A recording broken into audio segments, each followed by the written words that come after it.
বলিউড অভিনেত্রী ক্যাটরিনা কাইফ ব্যক্তিগত জীবনে বরাবরই থেকেছেন সংরক্ষিত।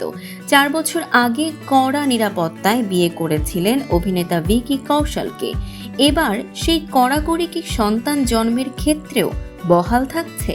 গত 2 বছর ধরে রূপালী পর্দা থেকে বেশ দূরেই রয়েছেন ক্যাট। তবে এসবের মধ্যেই বারবার শোনা গেছে এক গুঞ্জন, ক্যাটরিনা কি অন্তঃসত্ত্বা। বিশেষ করে আম্বানি পরিবারের বিয়েতে তার পোশাক, হাঁটাচলা এবং শরীরের ভাষা দেখে অনেকেই সন্দেহ করেছিলেন তিনি হয়তো মা হতে চলেছেন।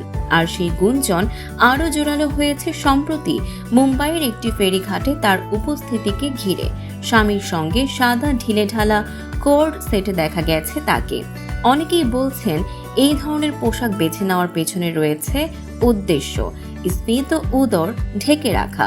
শুধু পোশাকই নয়, ফেরিঘাটে ধীর গতিতে হাঁটা, গাড়ি থেকে নামার সময় সাবধানতা, সবকিছুই যেন ইঙ্গিত দিচ্ছে কিছু একটা চলছে। এরই মধ্যে ভাইরাল একটি পোস্ট যেখানে লেখা, we are becoming 3 from 2, baby coming in November. ছবিতে ভিকি ও ক্যাটরিনার হাসিমাখা মুখ।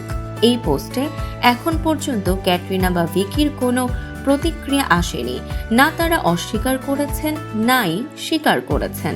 এক কথায় দম্পতি এখন চুপ। তাহলে কি সত্যি মা হতে চলেছেন ক্যাটরিনা? বলা মুশকিল। তবে বলিউডে এমন গোপনীয়তা নতুন কিছু নয়। প্রিয়াঙ্কা চোপড়া থেকে শুরু করে আনুশকা শর্মা সবাই সন্তান জন্মের সময় ব্যক্তিগত গোপনীয়তাকে গুরুত্ব দিয়েছেন।